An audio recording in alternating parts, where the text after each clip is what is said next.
Menu ప్రకారం విద్యార్థులకు పౌష్టికాహారం అందివ్వడం లేదని బీఆర్ఎస్ తప్పుడు ఆరోపణలు చేస్తుందని గ్రంథాలయం చైర్మన్ బానోతు రవిచందర్ అన్నారు. అధికారంలోకి వచ్చిన సంవత్సరంలోనే ఇచ్చిన హామీలను నెరవేర్చిన ఘనత కాంగ్రెస్ ప్రభుత్వానిదని కొనియాడారు. బీఆర్ఎస్ నాయకులు కావాలనే కాంగ్రెస్ పార్టీ నాయకులపై బురద చల్లే ప్రయత్నం చేస్తున్నారంటున్న బానోతు రవిచందర్తో మా ప్రతినిధి సంపత్ ఫేస్ టు ఫేస్. తెలంగాణలో కాంగ్రెస్ ప్రభుత్వం ఏర్పడిన తర్వాత విద్యార్థులకు మెనీ ఛార్జీలు పెంచడం జరిగింది. విద్యార్థులకు మెనీ ఛార్జీలు సరిపోతులు అని చెప్పి కాంగ్రెస్ ప్రభుత్వం ఎన్నికల ముందు ఇచ్చినటువంటి హామీలను నెరవేర్చుకోవడంలో ముందంగా చెప్పచ్చు. ఇప్పటికే విద్యార్థులకు కాస్మెటిక్ ఛార్జీలు మెనీ ఛార్జీలు పెంచారు. ఇప్పుడు ప్రతి ఒక్క హాస్టల్, రెసిడెన్షియల్ హాస్టల్ కావచ్చు, కేజీబీ హాస్టల్ కావచ్చు, ఏ హాస్టల్ అయినా కూడా విద్యార్థులకు మెరుగైన సేవలు అందిస్తున్నారు. మెరుగైన వంటలు, మెరుగైన పోషకాహార పదార్థాలు కూడా అందిస్తున్నారని చెప్పని తెలియపరుస్తున్నారు. గతంలో చూసుకున్నట్లయితే టీఆర్ఎస్ ప్రభుత్వంలో విద్యార్థులకు చెప్పారు కానీ, అంటే కేజీ టు పీజీ అని ఎన్నో హామీలు ఇవ్వడం జరిగింది కానీ అమలు చేయడంలో నిర్లక్ష్యం చూపారు. కానీ కాంగ్రెస్ ప్రభుత్వం ఏర్పడిన 1 year లోపే విద్యార్థులకు ఇస్తారనేటువంటి, అంటే కాంగ్రెస్ ప్రభుత్వం ఎలక్షన్ హామీలు ఇచ్చినటువంటి ప్రతి హామీలను నెరవేర్చడంలో ముందుందని చెప్పచ్చు. మనం ఇప్పుడు చూసుకున్నట్లయితే విద్యార్థులు చదువుకున్నటువంటి సోషల్ వెల్ఫేర్ పాఠశాలలో మెరుగైన ఫుడ్ కావచ్చు, వాళ్ళ కాస్మెటిక్ ఛార్జీలు కూడా పెరిగాయి. వారి పోషక పదార్థాలు అందుకున్న క్రమంలో టీఆర్ఎస్ నాయకులు వెళ్ళి ఇక్కడ వారికి సంబంధించిన పోషక పదార్థాలు అందుతలేవు, ఇక్కడ మెరుగైన సౌకర్యాలు లేవని చెప్పని కావాలనే కాంగ్రెస్ ప్రభుత్వాన్ని బదనం చేయడం కోసమే ఈ యొక్క ప్రతిపాదనకు పాటుపడ్డారని చెప్పి తెలియపరుస్తున్నారు. మన మధ్యలో జిల్లా గ్రంథాలయం చైర్మన్ రవిచందర్ ఉన్నారు. వారిని అడిగి తెలుసుకుందాం. చెప్పండి, ఎలా ఉన్నాయి ఇక్కడ పరిపాలన? ఇక్కడ పరిపాలన ఇక్కడ అని కాదు, తెలంగాణ రాష్ట్రం అంతా పరిపాలన బ్రహ్మాండంగా ఉన్నది. ఈరోజు ఒక సంవత్సరం గడవక ముందే 54,000 కోట్ల రైతులకు సంబంధించిన కార్యక్రమాలు చేపట్టడం జరిగింది. అందులో అనేక రకాల కార్యక్రమాలు. ఈరోజు రైతులకు 2 లక్షల రుణమాఫీలో భాగంగా 23 లక్షల మంది రైతులకు ఇలా చేసే కార్యక్రమం జరుగుతుంది. అలాగే ఇంకా కొంతమంది ఉన్నారు, దాన్ని కూడా కంప్లీట్ చేద్దామని మొన్ననే రేవంత్ రెడ్డి గారు ముఖ్యమంత్రి వారిలు చెప్పడం జరిగింది. ఇంకోటి గొప్ప కార్యక్రమం ఏందనంటే 500 బోనస్. 500 బోనస్ అనేది రైతులు వేసినాక వెంటనే 2-3 రోజులలోనే వాళ్ళ అకౌంట్లోకి వస్తున్నాయని చెప్పి రైతులు సంతోషం వ్యక్తం చేస్తారు. ఇటువంటి కార్యక్రమాలు రైతులకు సంబంధించినవి 54,000 కోట్ల రూపాయలు ఒక సంవత్సరంలోనే ఈరోజు మన రేవంత్ రెడ్డి గారి గవర్నమెంట్, కాంగ్రెస్ గవర్నమెంట్ ఖర్చు చేయడం జరిగింది. దీని విషయంలో రైతులందరూ చాలా సంతోషంగా ఉన్నారు.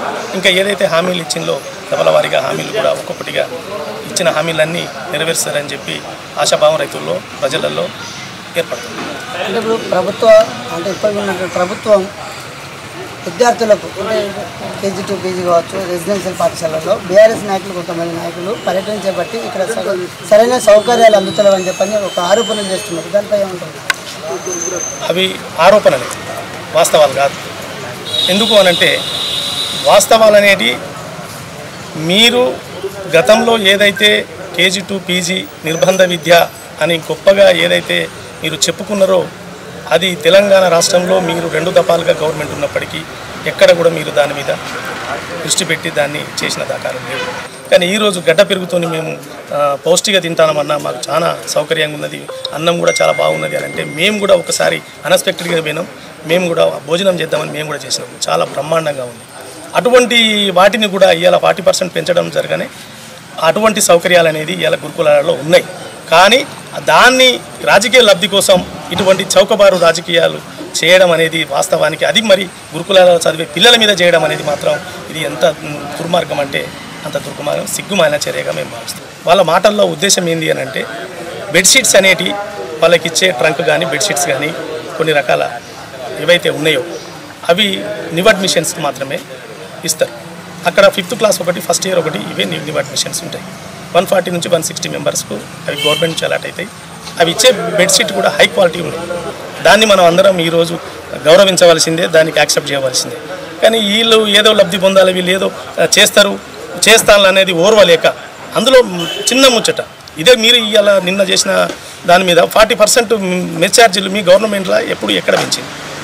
8 సంవత్సరాల తర్వాత ఇప్పుడు మళ్ళీ రేవంత్ రెడ్డి వచ్చినాక కూడా ఇంత కష్టకాలంలో ఆర్థిక పరిస్థితి కూడా భ్రష్టు పట్టించినప్పటికీ కూడా ఇటువంటి గౌరవంగా పిల్లలు ఉండాలని గొప్ప మనసుతోని ఇక్కడ సీతక్క గారు ప్రతిదీ, ఎందుకంటే ప్రతి గడప, ప్రతి గ్రామం, ప్రతి స్కూలు, ప్రతి గురుకులం తిరిగింది కాబట్టి ఆమెకు పూర్తి అవగాహన ఉన్నది కాబట్టి ఆ సబ్జెక్టు తీసుకెళ్ళి ముఖ్యమంత్రి గారి దృష్టికి తీసుకెళ్తే ఆయన వెంటనే యాక్సెప్ట్ చేసి 40% పెంచి ఇవాళ నవోదయకు ధీటుగా ఇవాళ సౌకర్యాలు అందిస్తున్న మన తెలంగాణ గవర్నమెంట్ గురుకులాలు మాత్రమే. దీనికి చెప్పడంలో ఎంతో గర్వపడుతుంది. Okay right. మనం చెప్పుకున్నట్లయితే తెలంగాణ రాష్ట్రం 10 సంవత్సరాలు పరిపాలన చేసినప్పటికీ చేయనటువంటి అభివృద్ధి సంక్షేమ పథకాలు కాంగ్రెస్ ప్రభుత్వం 1 year తర్వాతనే అనేక సంక్షేమ పథకాలను ఏర్పాటు చేసి అమలు చేసింది. ఆ ఒక సంక్షేమ పథకాలను ఓర్వలేకనే కావాలని బీఆర్ఎస్ నాయకులు ఈ యొక్క ప్రచారానికి పాల్పడుతున్నారని చెప్పచ్చు. ఏదేమైనప్పటికీ 10 సంవత్సరాలు అనుభవం ఉన్న మంత్రులు, రాష్ట్ర మంత్రులు చేయనటువంటి పనులు ఏకకాలం ఏక సంవత్సరంలో కాంగ్రెస్ ప్రభుత్వం కావచ్చు, ములుగు నియోజకవర్గం మంత్రి సీతక్క కావచ్చు, ప్రజలను ఇళ్ళవేళ కన్న తల్లి లెక్క కడుపులో పెట్టుకొని ఈ యొక్క నియోజకవర్గాన్ని కాదు రాష్ట్రంలో ఉన్నటువంటి సమస్యలను కూడా పరిష్కరించడం కోసం ముందుంటుందని చెప్పచ్చు. ఏదేమైనప్పటికీ ప్రజలకు ఇచ్చినటువంటి ప్రజాపాలన, ప్రజల సమస్యలను పరిష్కరించడం కోసమే ఈ యొక్క ప్రజాప్రభుత్వం ఏర్పడింది.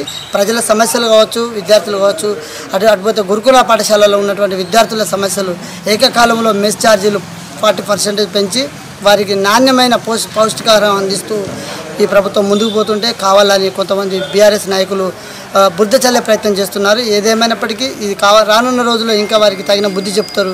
ఎన్నికల ముందు ఇచ్చినటువంటి హామీలు, ఎన్నికల్లో పెట్టుకున్నటువంటి ప్రశ్నలను ఈరోజు రాజకీయం చేస్తే ఒకసారి వారి వైపు వారు చూసుకొని మాట్లాడాలని చెప్పి మన మధ్యలో గ్రంథాలయం చైర్మన్ రవిచంద్ర అయితే తెలియపరిచారు. కెమెరామెన్ నరేష్తో సంపత్, ములుగు, 99 టీవీ.